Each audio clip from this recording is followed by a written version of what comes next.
Hi, it's Zeke with the Eastside Church of Christ in Baytown, Texas. Thanks for joining us today as we continue our study into 1 Samuel, this time chapters 13 and 14.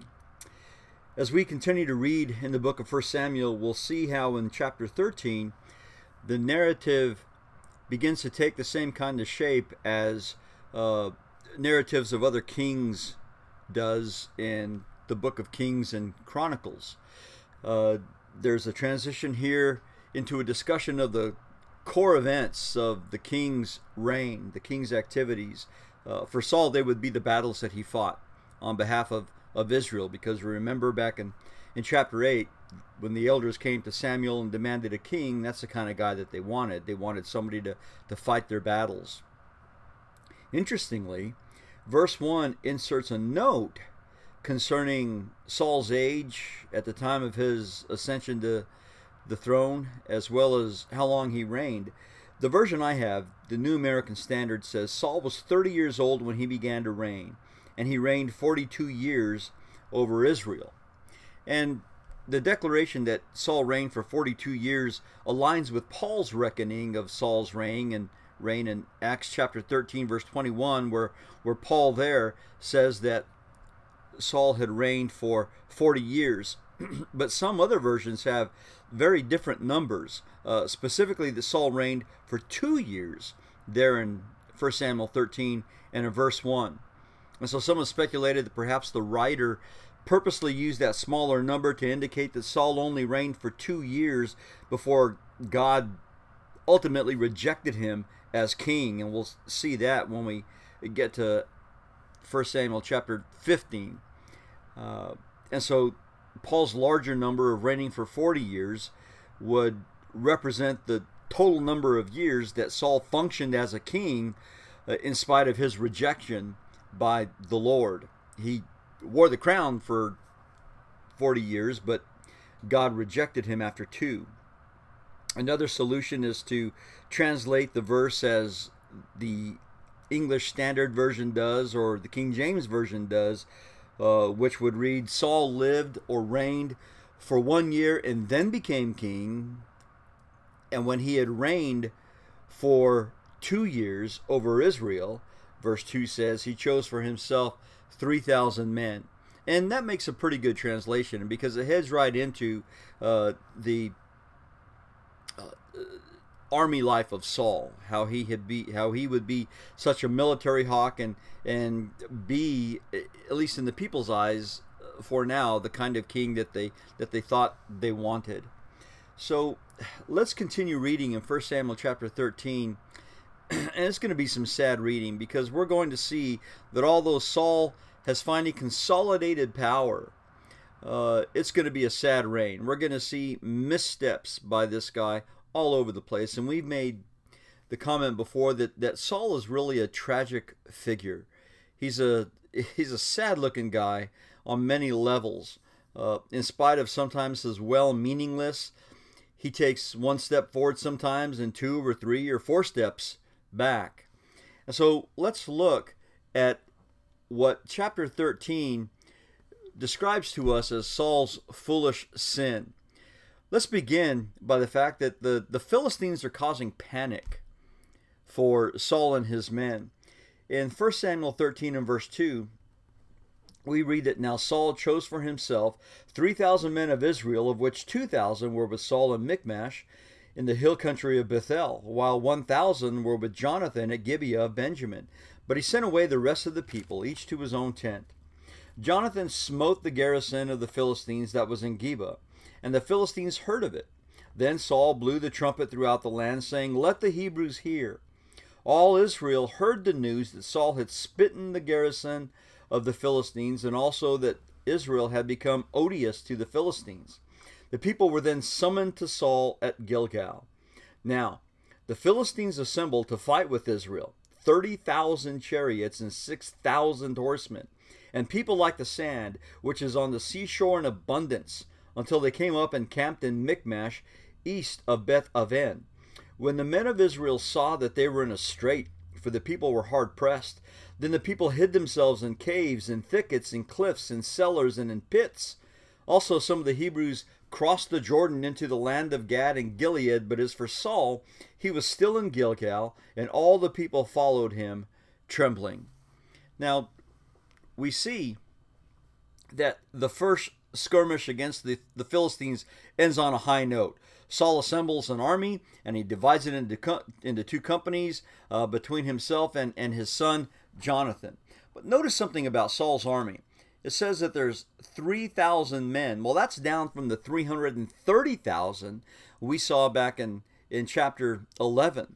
And we might wonder why. Was it because Saul was feeling pretty confident of himself now? Did he dismiss everyone else and just keep the 3,000 as a permanent standing army?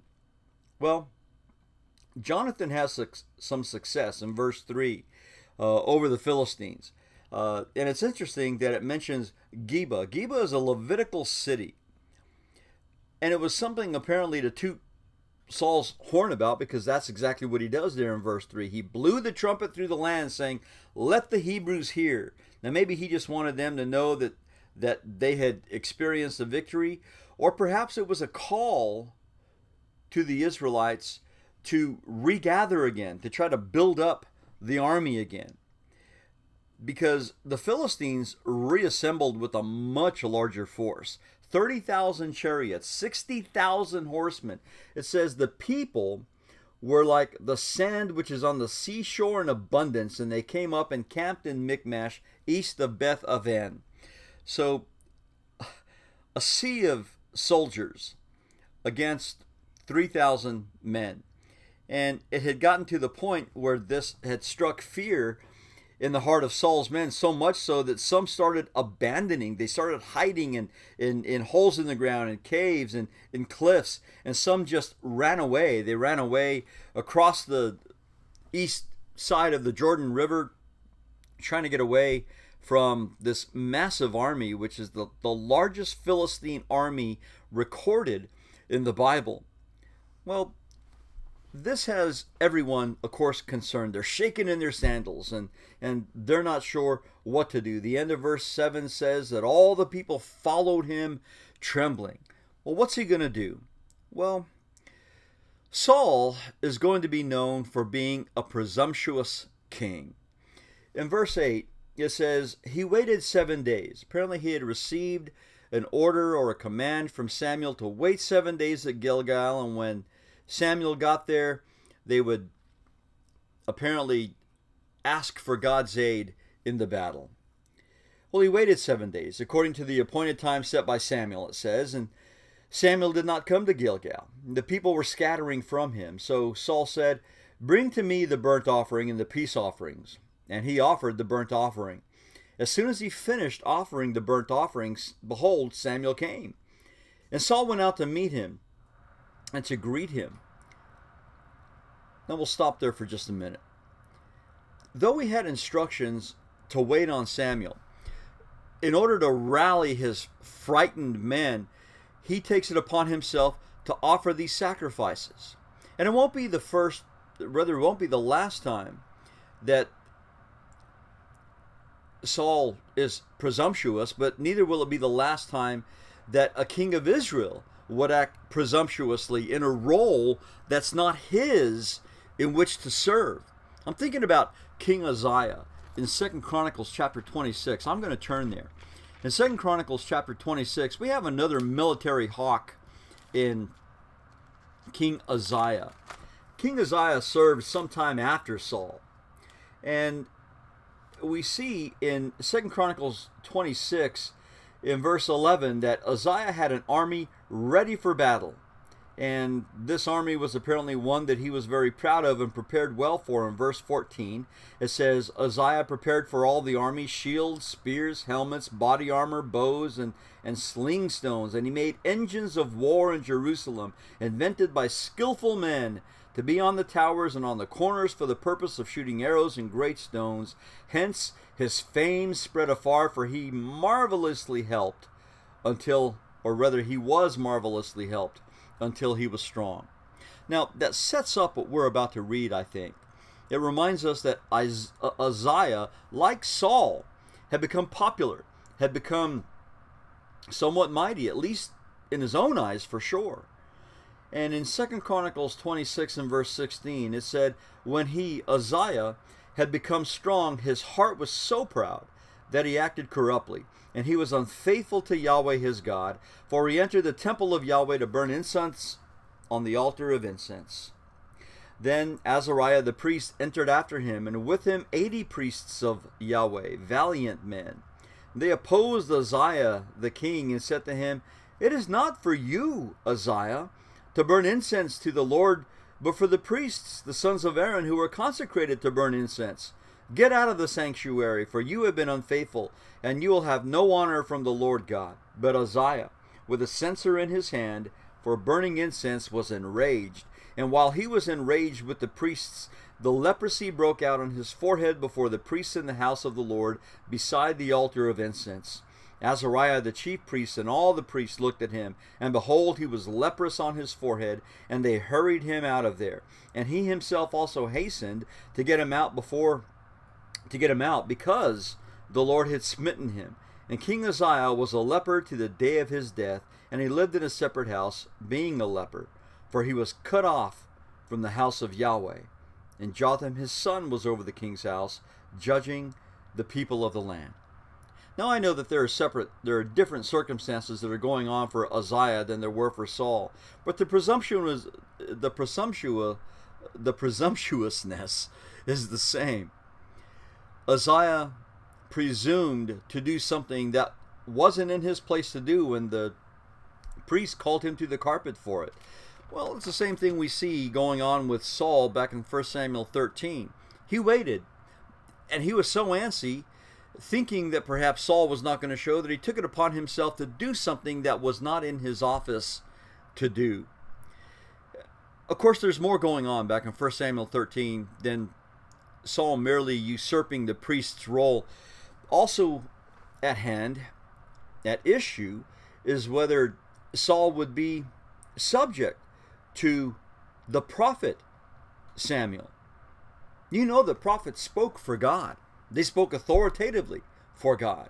And throughout the history of Israel's kings, we see them constantly pushing back against the prophets and refusing to do what the prophets would tell them to do. And God would call them to the carpet for refusing to act on the message that he sent his messengers, the prophets, to bring. Well, for his presumptuousness, there's going to be punishment. Read with me as we continue reading in 1 Samuel 13. We left off at verse 10. Let's continue in verse 11. Samuel said, "What have you done?" And Saul said, "Because I saw that the people were scattering from me, and that you did not come within the appointed days, and that the Philistines were assembling at Michmash.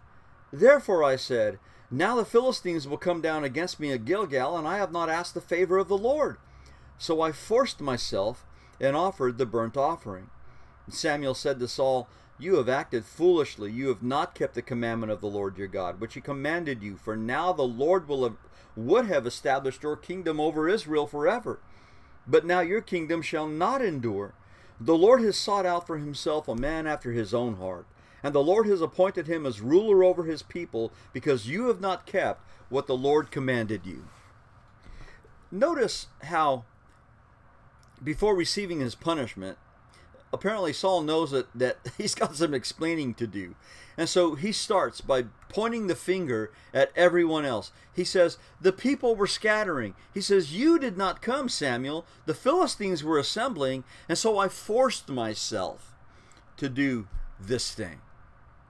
Now, finger pointing and failure to obey orders is going to be a key character failing of Saul's. We're going to see that again, even more pronounced in chapter 15 of 1 Samuel. But in this we also see shades of Adam, the first man. And I think there are some apt comparisons that we can make between Saul and Adam. See, they were both meant to be leaders. Adam, the leader of humanity, as well as his own family and his wife. We saw how he failed at that.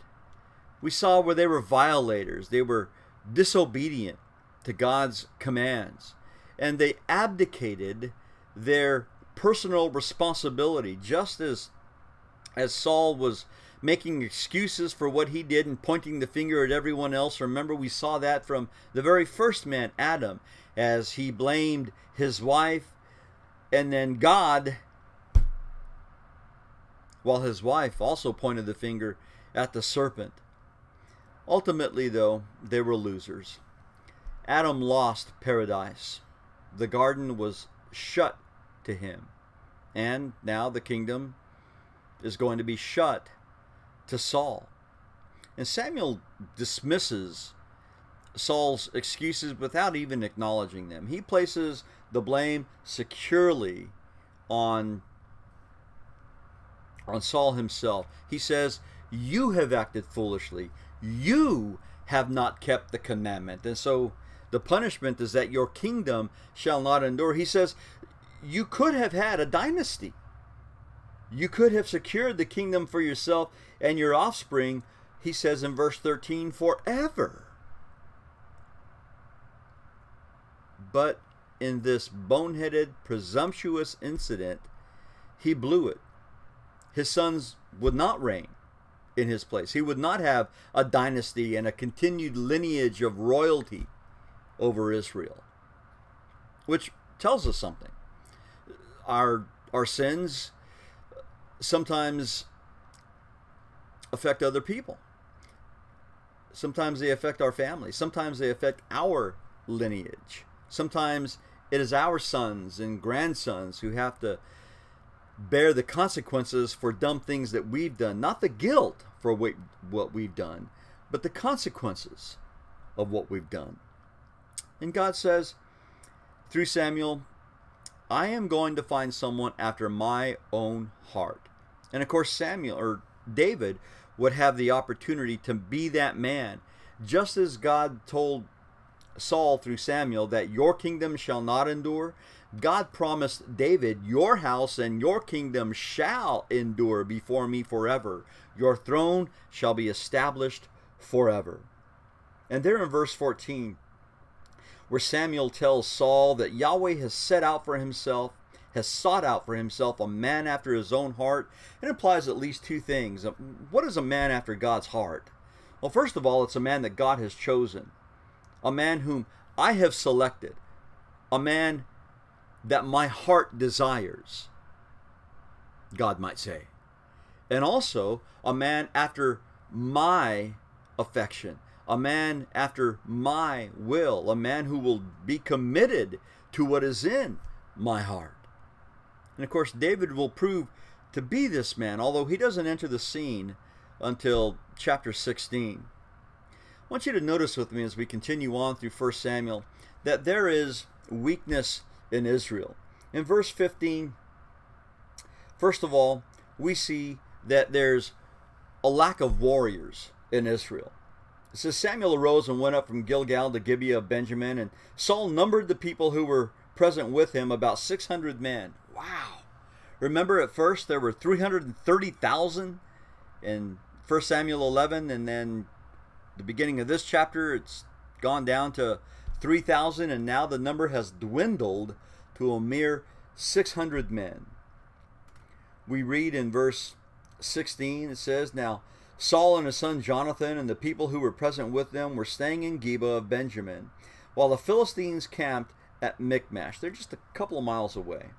And the raiders came from the camp of the Philistines in 3 companies.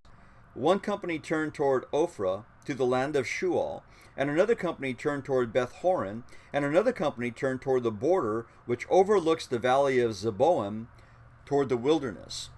So the thousands of Philistine soldiers are spreading out in 3 directions, and Saul barely has enough men to go forward in one company, much less spread out to try and head off the Philistine hordes that are moving in all these different directions.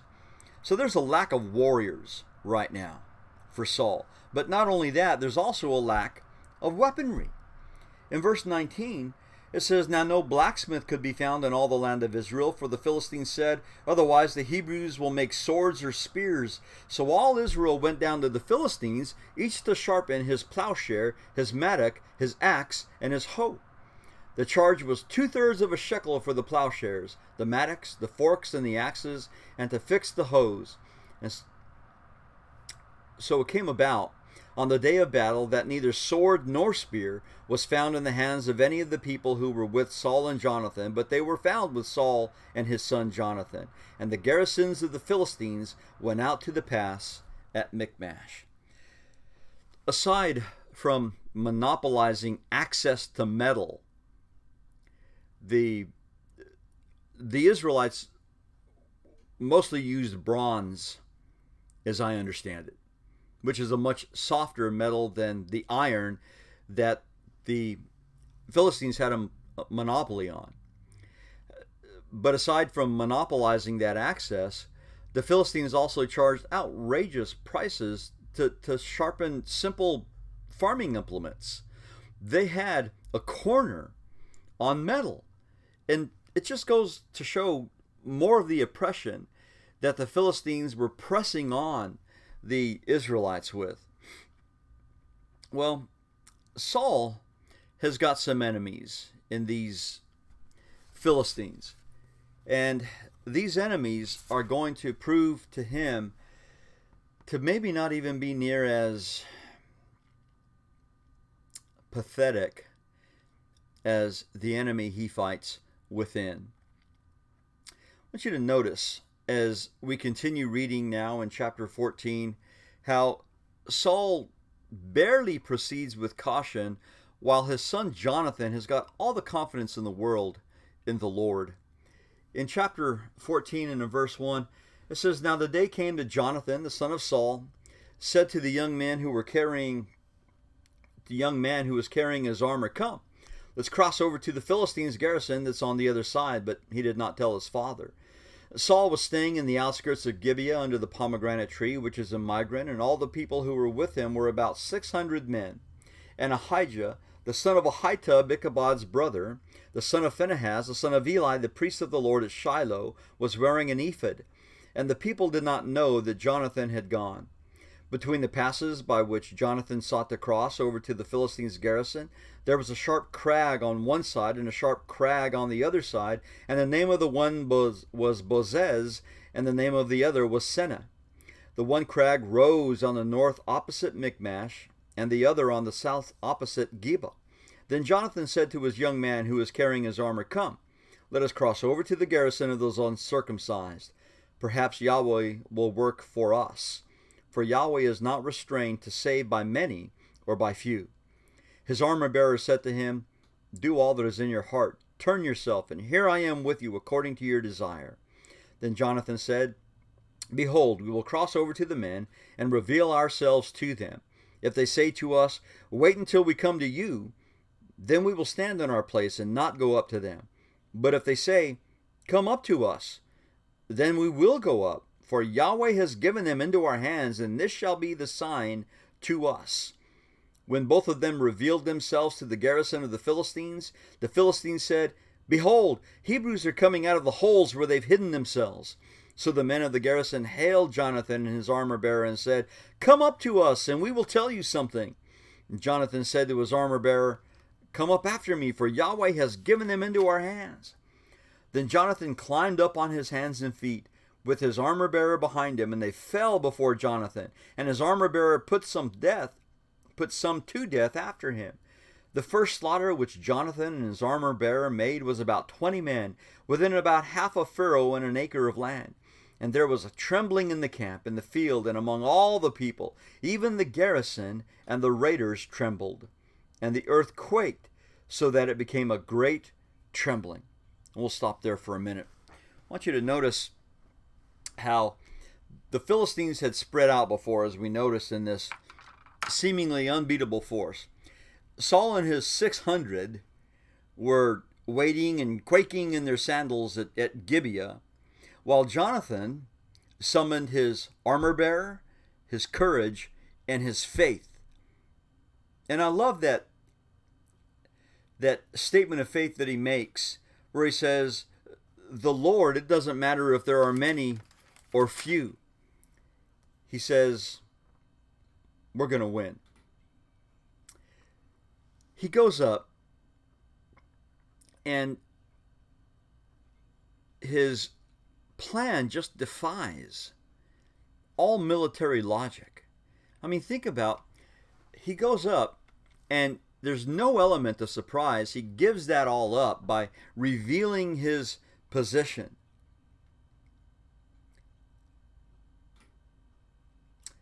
And not only that, it left him exposed and exhausted as he had to climb up to the Philistines. This is faith in action if I've ever seen it. And no one could deny this lopsided victory that he had. Jonathan and his armor bearer, verse 14 tells us, knocked off about 20 men within about half a furrow and an acre of land, this small space in which it would have been easy for those 20 to surround and defeat Saul and his armor bearer. Instead, it's the other way around. And it says in verse 15 that there was a trembling in the camp in the field and among all the people. Even the garrison and the raiders trembled, and the earth quaked, so that it became a great trembling. Now, all of this is language that we have seen before that were signs that God was fighting for Israel. Well, here God is fighting for Jonathan and his armor bearer. And we see a panic occur for the Philistines. Before, they were the ones who were causing the panic. Now they're the ones who were in panic. In verse 16 it says, now Saul's watchmen in Gibeah and Benjamin looked, and behold, the multitude melted away, and they went here and there. And Saul said to the people who were with him, number now and see who is gone from us. And when they had numbered, behold, Jonathan and his armor bearer were not there. Then Saul said to Ahijah, bring the ark of God here, for the ark of God was at that time with the sons of Israel. And while Saul talked to the priest, the commotion in the camp of the Philistines continued and increased. So Saul said to the priest, withdraw your hand. Then Saul and all the people who were with him rallied and came to the battle, and behold, every man's sword was against his fellow, and there was very great confusion. Now the Hebrews who were with the Philistines previously, who went up with them all around in the camp, even as they turned to be with the Israelites who were with Saul and Jonathan. When all the men of Israel who had hidden themselves in the hill country of Ephraim heard that the Philistines had fled, even they also pursued them closely in the battle. So Yahweh delivered Israel that day, and the battle spread beyond Beth-aven. Now it's the Philistines' turn to panic and run. And we see how great this is. We see that the Philistines are fighting themselves. They're putting the sword to one another, and they're fleeing away from one another. So much so that the Israelites who had themselves fled get word of what's going on, and they start to return. They start to see what's happening, and they begin to come back. Verse 22 said, when all the men of Israel who had hidden themselves in the hill country of Ephraim heard that the Philistines had fled, even they also pursued them closely in battle. Well, there's nothing like the enemy fleeing from you to bolster your courage so that you run after them. I want you to notice something that is troubling here. In verse 18, Saul requests for the ark to be sent to him. Now, that's troubling. Did he think, I wondered, to bring it into battle as what happened in chapter 4 against the same people, against the Philistines? Remember back in 1 Samuel chapter 4, they brought the ark into battle as kind of a good luck charm, and it ends up getting captured by the Philistines, not to mention that the Israelites get soundly routed in that battle. Or perhaps was he simply thinking of maybe seeking God's aid in this bringing the ark to him? Now that's something that was the priest's job, as we see in Deuteronomy chapter 20. Let's go there for a moment. In Deuteronomy chapter 20, In Deuteronomy 20, we're told about the role that the priests would play as they would face their enemies. In Deuteronomy 20, and in verse 1, it says, "When you go out to battle against your enemies, and you see horses and chariots and people more numerous than you," well, that's exactly what's going on back in 1 Samuel 14, isn't it? "Do not be afraid of them, for Yahweh your God, who brought you up from the land of Egypt, is with you. And when you are approaching the battle, the priest shall come near and speak to the people. He shall say to them, 'Hear, O Israel, you are approaching the battle against your enemies today. Do not be faint-hearted. Do not be afraid or panic or tremble before them, for Yahweh your God is the one who goes with you to fight for you against your enemies to save you.'" Now, if we're going to be generous to Saul, it might behoove us to think that maybe this is what he was doing. He was merely summoning the ark, not to take in the battle, but as something to show solidarity to his people, to ask the priest to offer a blessing and to beseech God for his aid. If that's what it's all about, then there's something else that's also troubling here. Because in verse 19, when he sees that this confusion that's going on in the Philistine camp not only continues but increases, he tells the priest to hold on. He says, "Withdraw your hand. Wait, don't come yet." Did he really think that now, since the tide seems to be turning, that he no longer needed God's aid, that he no longer needed to beseech God in prayer, in blessing, to help him? Well, God eventually delivered the victory. There's no doubt about that. But the instability of this king is again brought to the forefront.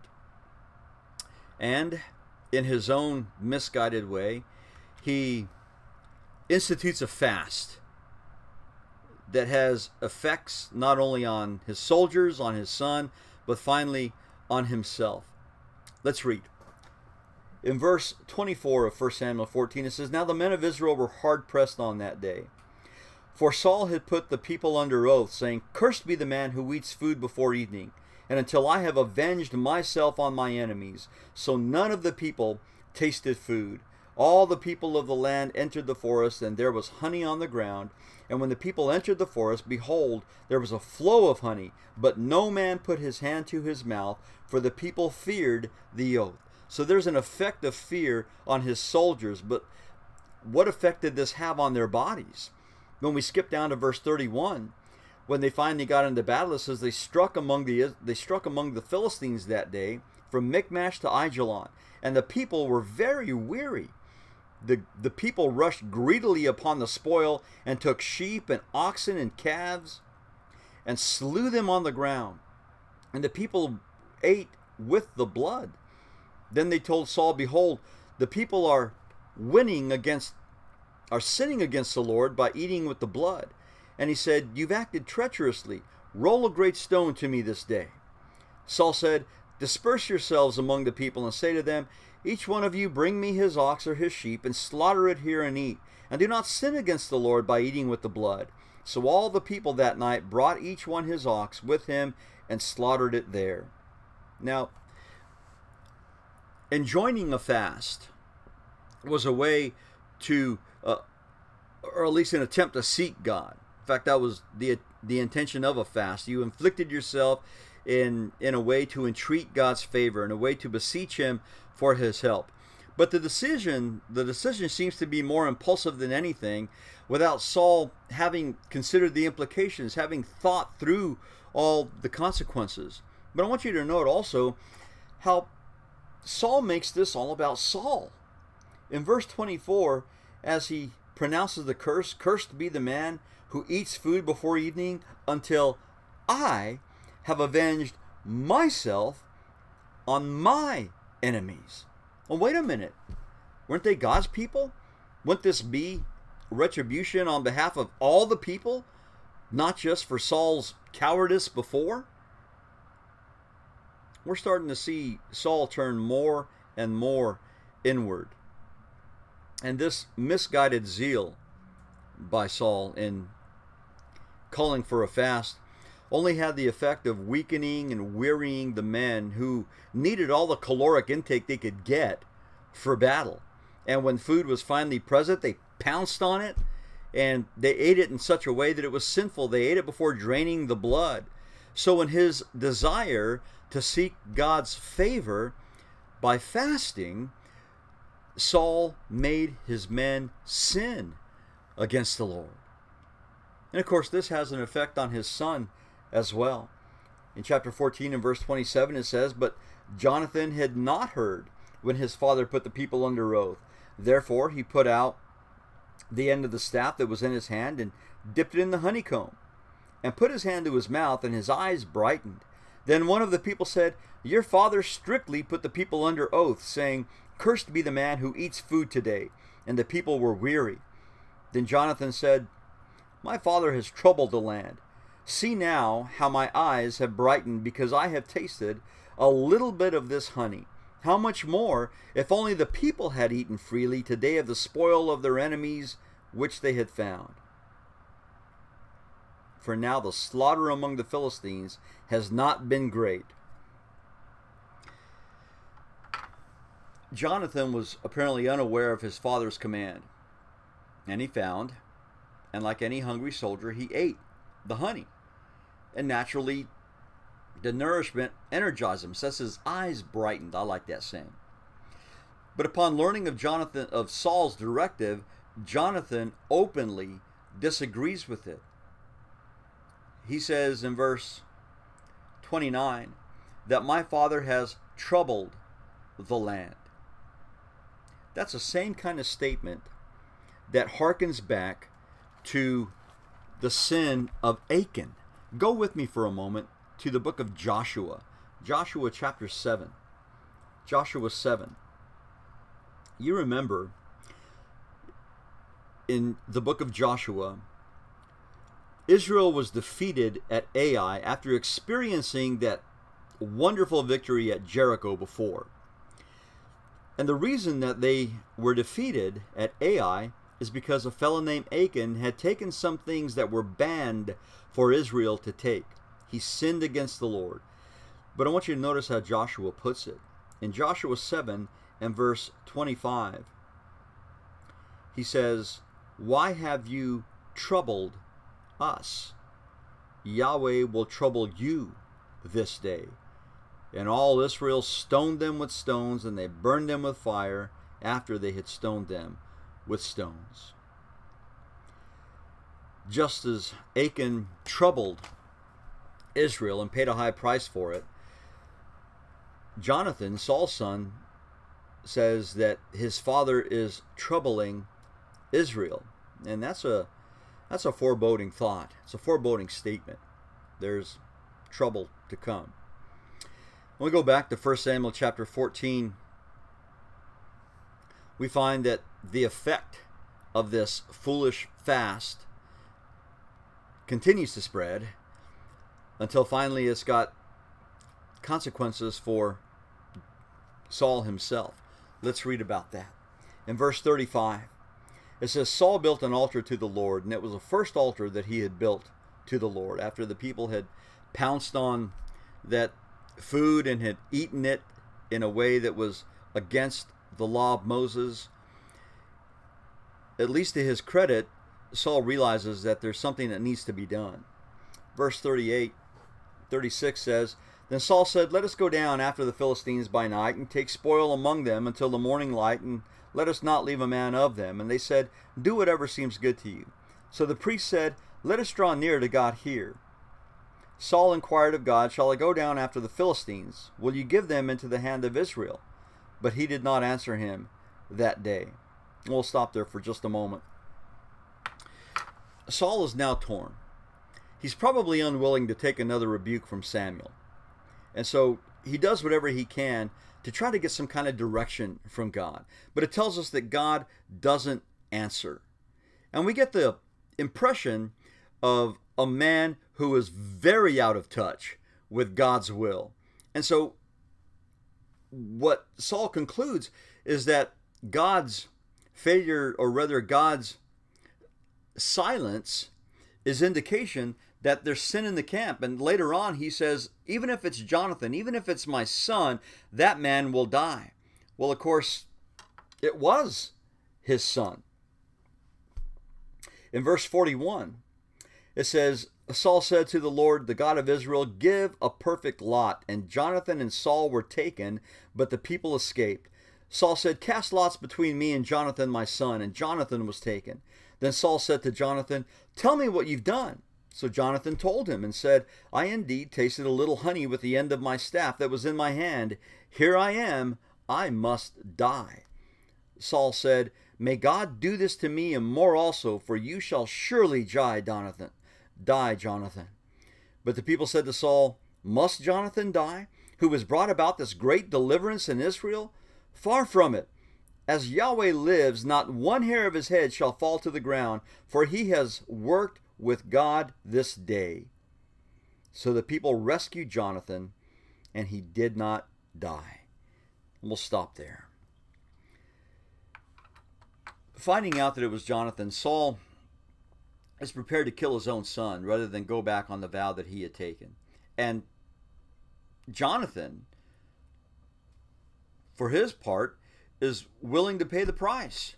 But the people supersede the king. They see that this is a ridiculous order. And they supersede the king's edict. And they rescue Jonathan that day. We're seeing that Saul is not the leader that Israel needs. In fact, these battles that we see the king fighting, as you go on through chapter 14, the end of that chapter reminds us of the constant warfare that had been going on in Saul's reign. But the constant warfare that was more harmful to Saul than anything was the battle within, the battle with himself. Saul's failings are easy to identify with. I mean, after all, who among us hasn't been indecisive at some point or even wrong in their attempts to do God's will? But is such a blundering, though well-meaning man fit to be king over God's people? Well, obviously not. And God is, even at this point, bypassing Saul, in spite of the fact that Saul will wear the crown for the rest of his life.